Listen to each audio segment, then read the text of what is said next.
Apakah kalian sudah menemukan sang putri dan pangeran? Kemana kedua anak ini pergi? Si lalat mengambil nafas dalam-dalam, mengatur suasana hatinya, lalu bertanya. Tuan kota, menurut laporan dari gerbang kota, sang putri dan pangeran telah kembali, dan mereka berdua keluar kota untuk bermain. Kata tetua agung itu, bajingan, beraninya kau keluar dan bermain di saat kritis seperti ini. Jika kita tertangkap oleh orang-orang dari Flying Tiger City, kita akan berada dalam posisi pasif. Aku akan memberi pelajaran pada kedua orang bodoh ini. Setelah berkata demikian, si lalat Gadfly bangkit dan pergi. Niuli dan Niu Ben ada di ruangan saat ini. Niuli memarahi saudaranya yang tidak patuh, kalian, ketika ayah datang, aku pasti akan memberimu pelajaran. Kamu ngotot lari keluar, pasti bikin ayah marah. Kakak, ayah mau memukulku, kamu harus melindungiku. Niu Ben juga sedikit takut. Namun baru saja ia selesai bicara, lalat pengganggu itu menyerbu masuk, menyambar tanduk di dahi Niu Ben, dan memukul pantatnya. Niu Ben dipukuli begitu keras hingga ia menangis memanggil orang tuanya. Untungnya, Niu Li menghentikannya. Ingat, jika kau meninggalkan kota ini lagi, aku akan mematahkan kakimu. Kata si lalat dengan marah. Adikku juga keluar, kenapa kamu tidak memukulnya? Niu Ben menangis dengan sangat sedih. Kamu masih berani mengatakan akan memukulku. Niu Li melangkah maju dan memukul Niu Ben lagi. Niu Ben menangis semakin sedih. Dia dipukuli 2 kali berturut-turut, jadi bagaimana mungkin dia tidak menangis? Kalian berdua, kalian bahkan tidak bisa meninggalkan rumah besar ini. Banyak mata-mata dari kota Feilong yang telah menyelinap ke kota ini baru-baru ini. Jauhi orang asing di masa mendatang. Kata si lalat pengganggu, ayah, kami bertemu seseorang di luar kota, dan adikku. Niu Ben ingin mengatakan bahwa mereka bertemu seseorang dan Niu Li memberinya token. Namun sebelum dia bisa menyelesaikan kata-katanya, Niu Li menendangnya dan memotong perkataan Niu Ben.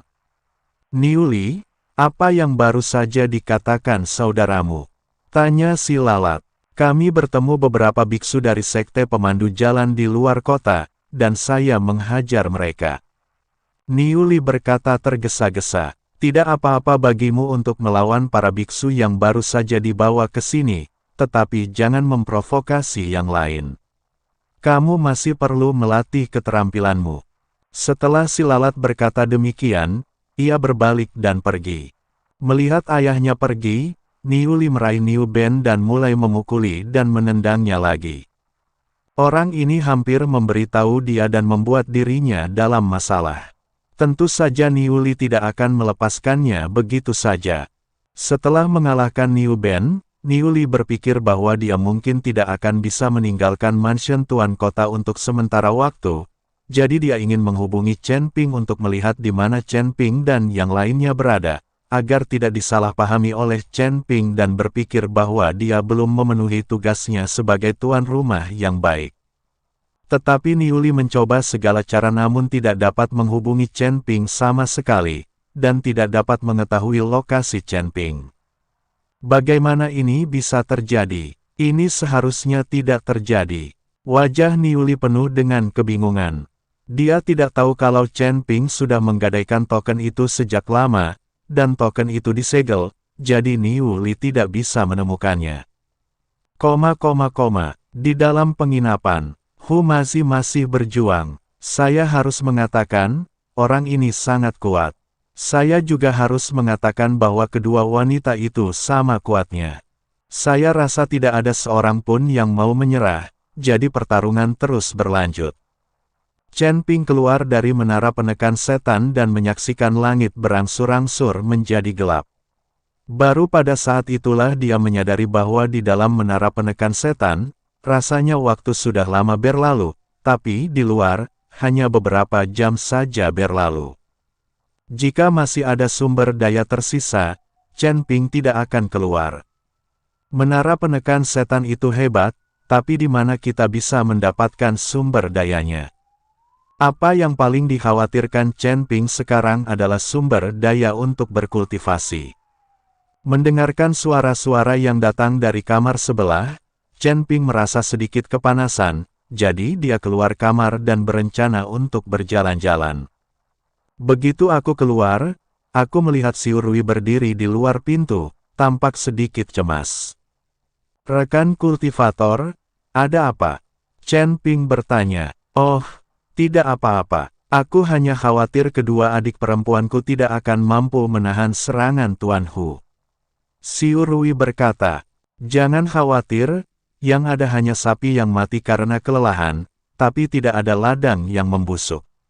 Ikutlah denganku jalan-jalan." Chen Ping menepuk bahu Xiao Rui, lalu mereka berdua berjalan keluar. Namun begitu aku keluar dari penginapan, aku berpapasan dengan lelaki besar dan lelaki bermata biru itu. Ketika lelaki besar itu melihat Chen Ping, dia sedikit terkejut dan buru-buru menyapanya, "Rekan Taois, sungguh kebetulan." "Sungguh kebetulan." Chen Ping mengangguk, tanpa banyak bicara, dan membawa Xiao Rui ke jalan. Pria besar itu menatap pria bermata biru, lalu mengikutinya dengan tenang. Tepat ketika kedua orang itu hendak menyerang Chen Ping dan Xiao Rui, mereka melihat sekelompok berbaju besi hitam datang ke arah mereka. Totalnya ada lebih dari 10 orang, dan setiap prajurit memancarkan aura yang sangat kuat. Melihat hal ini, Chen Ping dan Xiao Rui segera bersembunyi, takut kalau mereka akan menghalangi jalan. Salah satu prajurit yang diambil secara acak dan dilemparkan ke dunia alam bawah akan menjadi ahli di antara para ahli. Melihat hal itu, si pria besar dan bermata biru langsung mengurungkan niatnya untuk mengambil tindakan. Mereka adalah prajurit dari Rhino City dan mereka sangat kuat. Terlebih lagi, orang-orang ini semuanya membawa aura pembunuh. Untuk memiliki aura seperti itu, aku bertanya-tanya berapa banyak pertarungan yang telah mereka alami dan berapa banyak orang yang telah mereka bunuh. Sial, ini sangat menakutkan. Para prajurit ini sangat hebat. Xiao Rui berkata dengan kaget saat dia melihat para prajurit berjalan lewat. "Itu biasa saja, ini surga. Jika kita mencapai alam yang lebih tinggi di surga, bahkan para penjaga di gerbang mungkin akan menjadi makhluk abadi yang emas." Chen Ping berkata sambil tersenyum.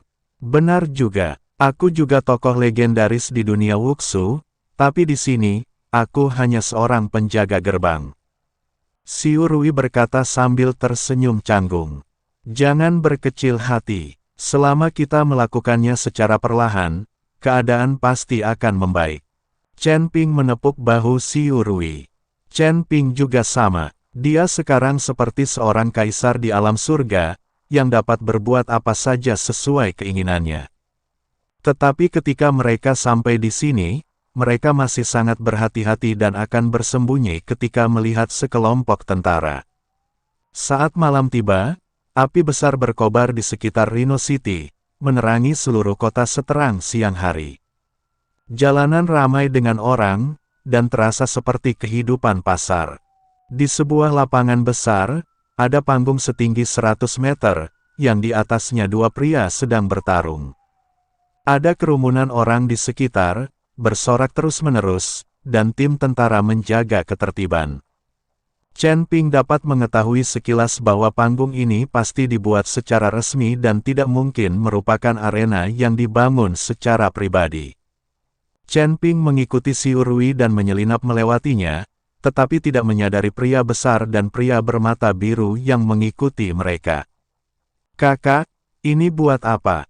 Setelah Chen Ping masuk, dia menemukan seorang pria paruh baya dan bertanya. Pria paruh baya itu melirik Chen Ping dan berkata, "Apakah kamu baru saja dituntun ke sini oleh Dao besar?" "Ya, ya, ya." Chen Ping mengangguk berulang kali. "Ini adalah sebuah kompetisi. Jika kamu memenangkan pertandingan, kamu bisa mendapatkan 50 koin peri.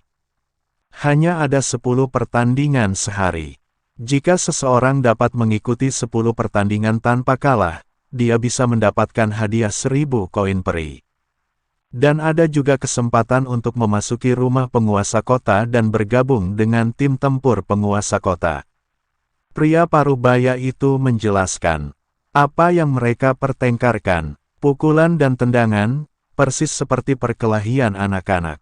Xiu Rui tidak dapat menahan tawa ketika dia melihat dua orang berkelahi di peron.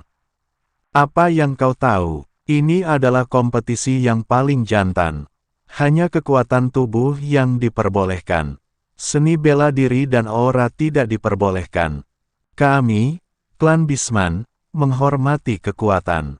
Yang kami pertandingkan adalah siapa yang memiliki kekuatan lebih besar dan siapa yang memiliki tubuh lebih kuat. Pria parubaya itu menatap Xiu Rui dengan ketidakpuasan dan berkata, ketika Xiu Rui mendengar ini, dia tersenyum canggung. Lagi pula, dia bukanlah seorang Bisman dan tidak mengerti hal-hal ini. Akan tetapi, para Bisman memuja kekuatan, dan masing-masing dari mereka mengambil peran yang sangat kuat sebagai contoh.